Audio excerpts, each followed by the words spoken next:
Hello everyone and welcome back to the Common Sense Crypto channel. As with you always, this is Rich doing another video today on XRP.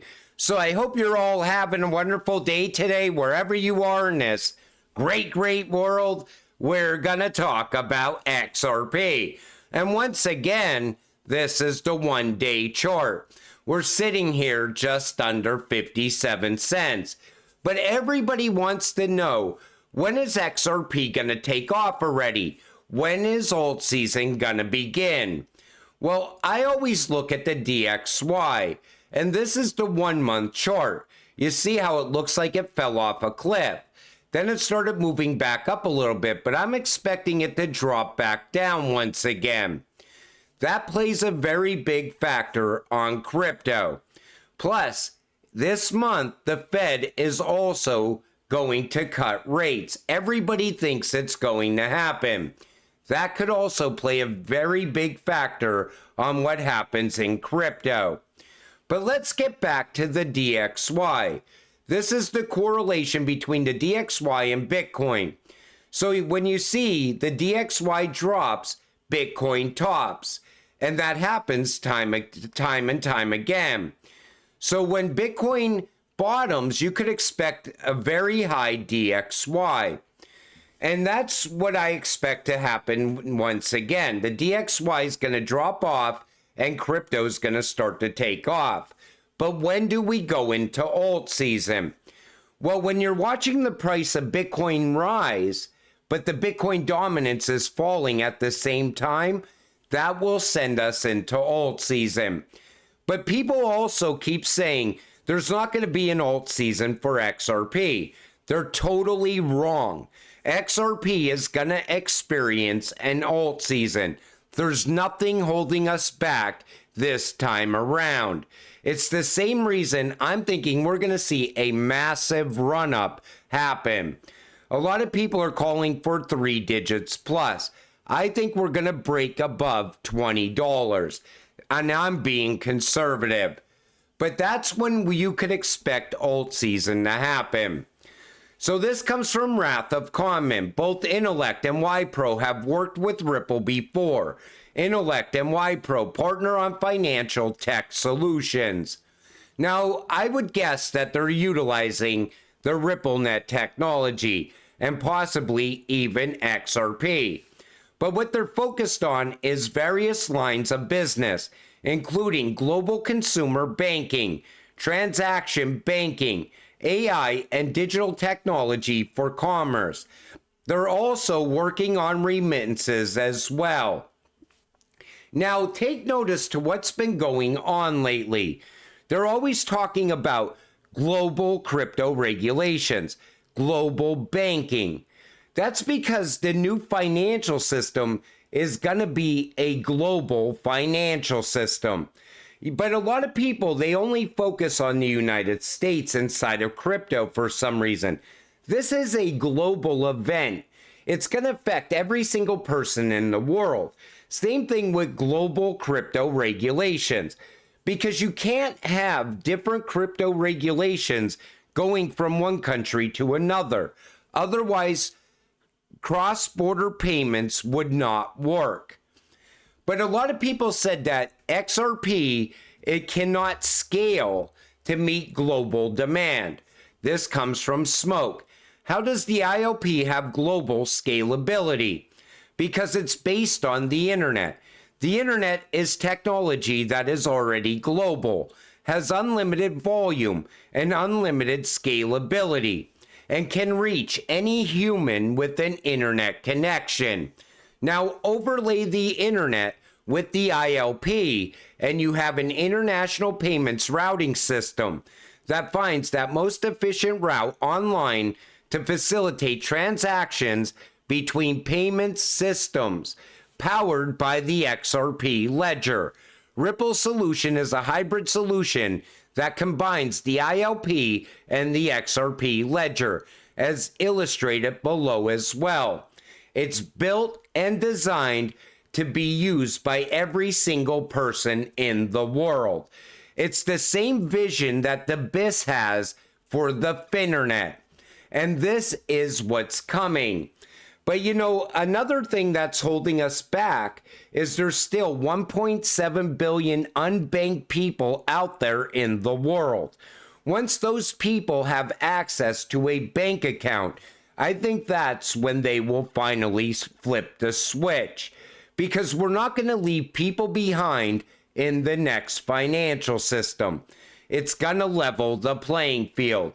But you see unlimited scalability. This comes from Tokenizer.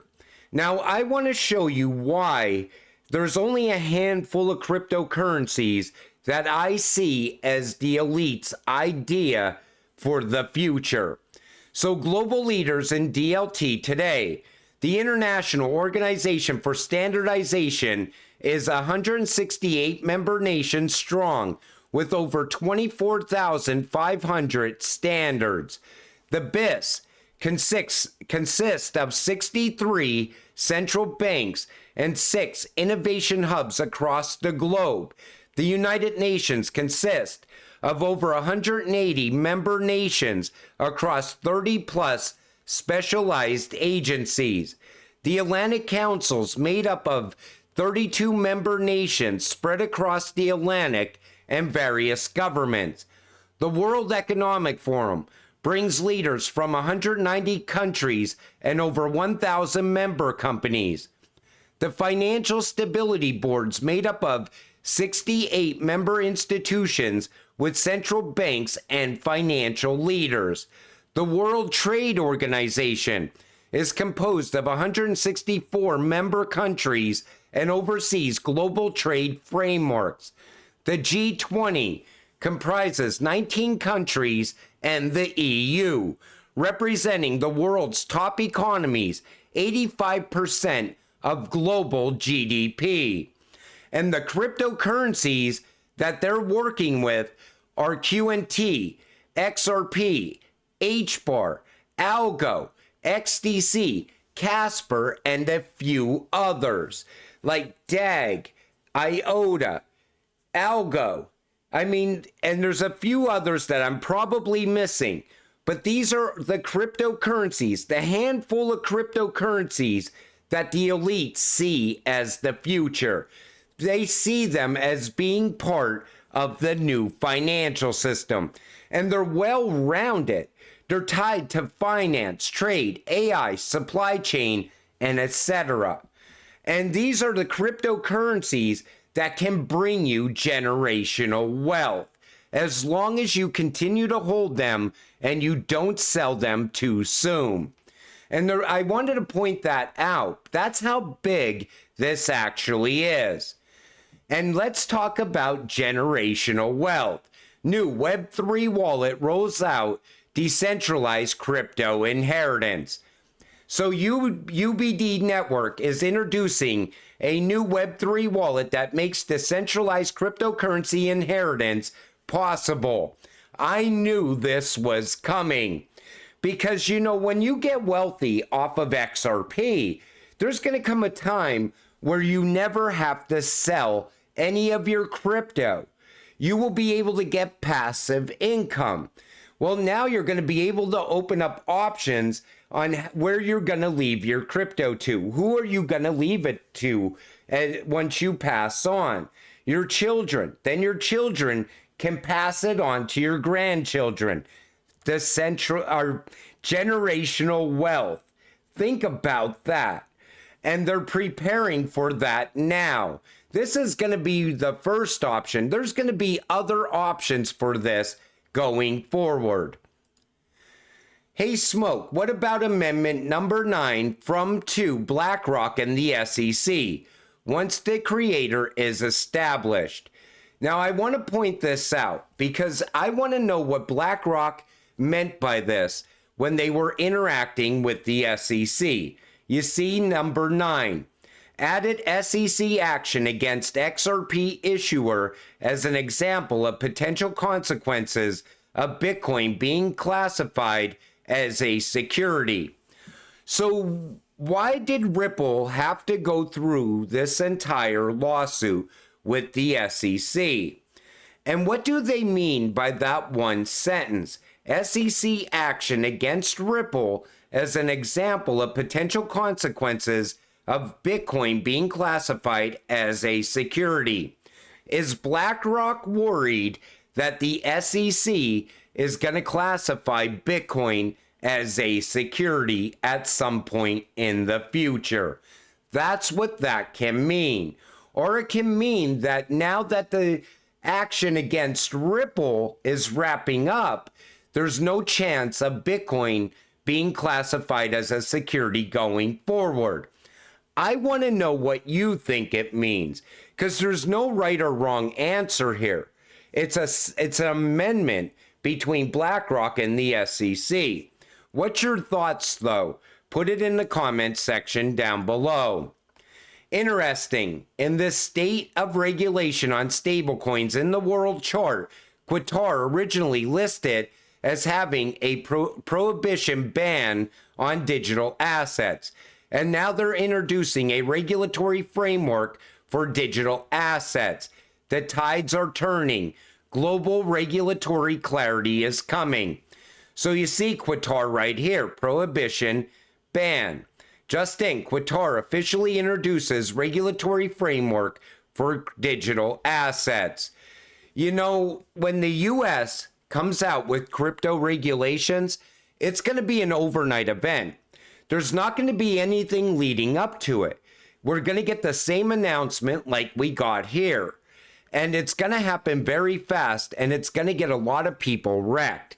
If you're holding meme coins, you could bet those meme coins are gone in the United States. Most likely, we will watch Tether lose its peg once it happens as well.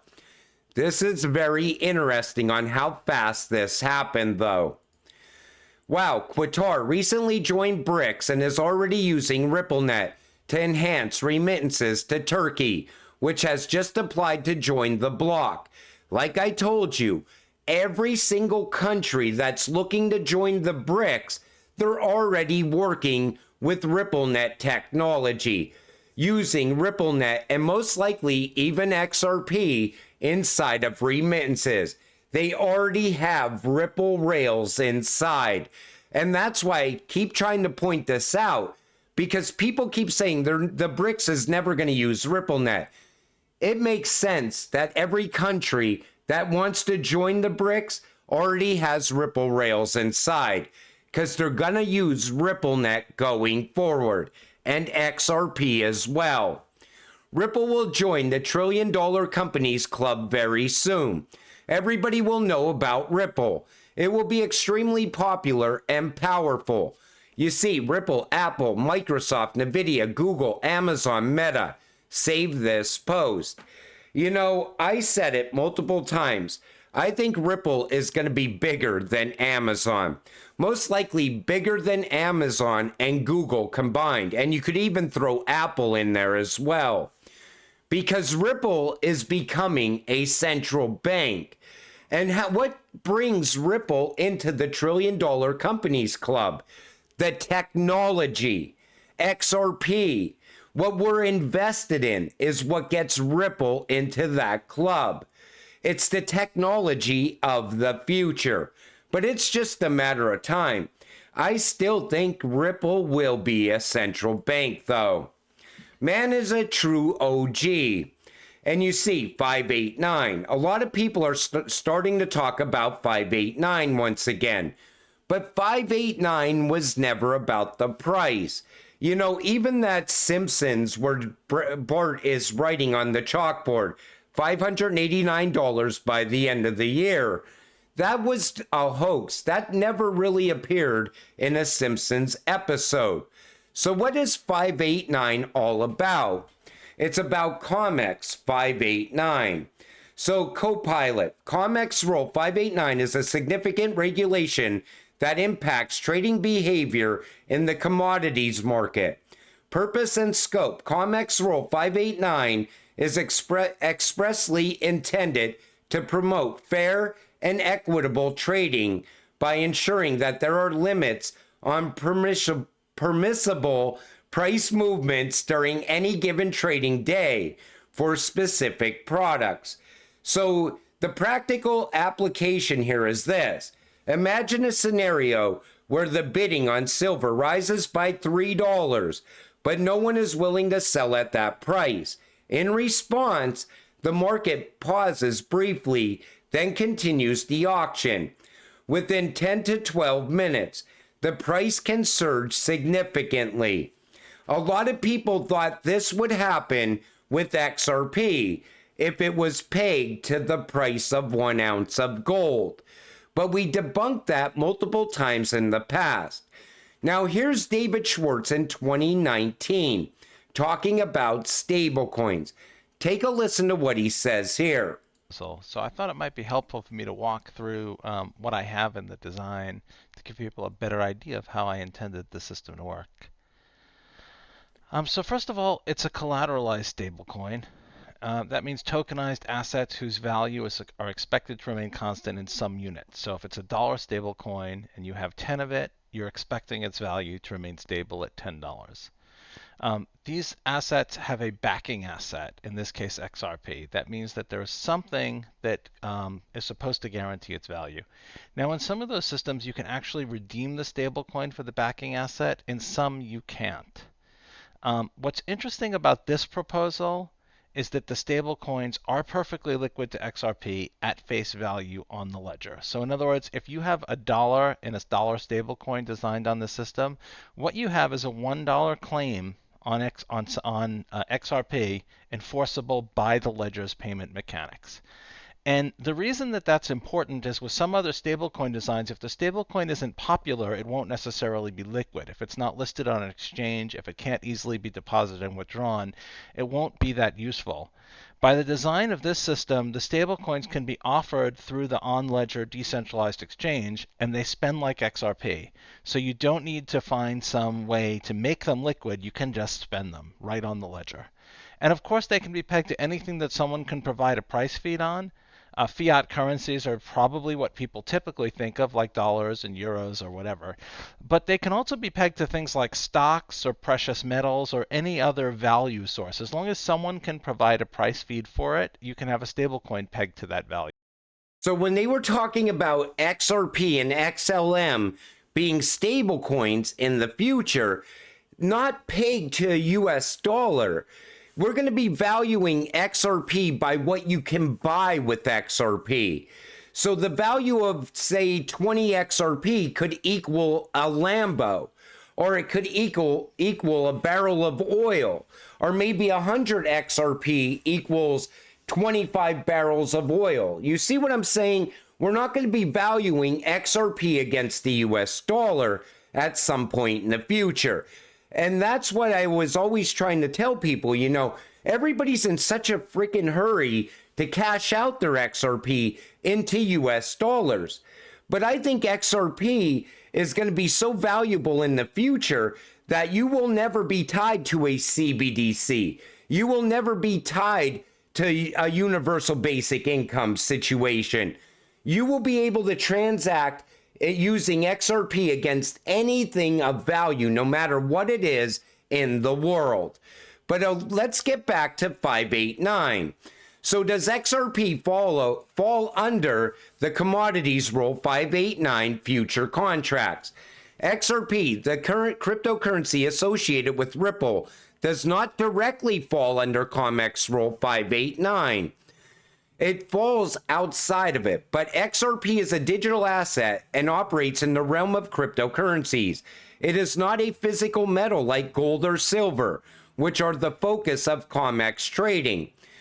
But the price speculation is this. There has been speculation about XRP's price, including the famous $589 prediction. However, this number is not directly related to COMEX rule either. Some enthusiasts believe that XRP's utility and adoption could lead to significant price appreciation. But then they go on to talk about Basel III and precious metals. And what I'm saying here is this. You cannot put XRP under the COMEX 589 rule. And 589 for XRP as a price, I would tell you this. Start to think higher. because I just showed you how it's tied to everything that the elites see as the future. You see how it's tied to the BIS, the IMF, the World Bank. They're all talking about this handful of cryptocurrencies. So 589 might be a good number for people to cash out at, but I think we're going higher than 589. But you got to hold XRP for a much longer period of time, because this system is still building out. It's still growing and expanding as well. There's a lot of unbanked people still out there. So what kind of time frame can we put on it? Once we get regulations, we will have a better idea on where we go from here, because that's when institutional adoption will begin. Sorry this video was so long, but I wanted to debunk those things that are out there, because people right away, they think 589 is all that there is for XRP. And they still think that XRP can't scale to meet everybody's need all throughout the world, serve every single person in the world. It absolutely can. The Finternet is coming. But until it all happens, stay patient, stay positive, and let's get rich together. With that said, I'm going to wrap up this video. I want to thank you all for watching. I appreciate all of you. I'll see you in the next one. Have a great night.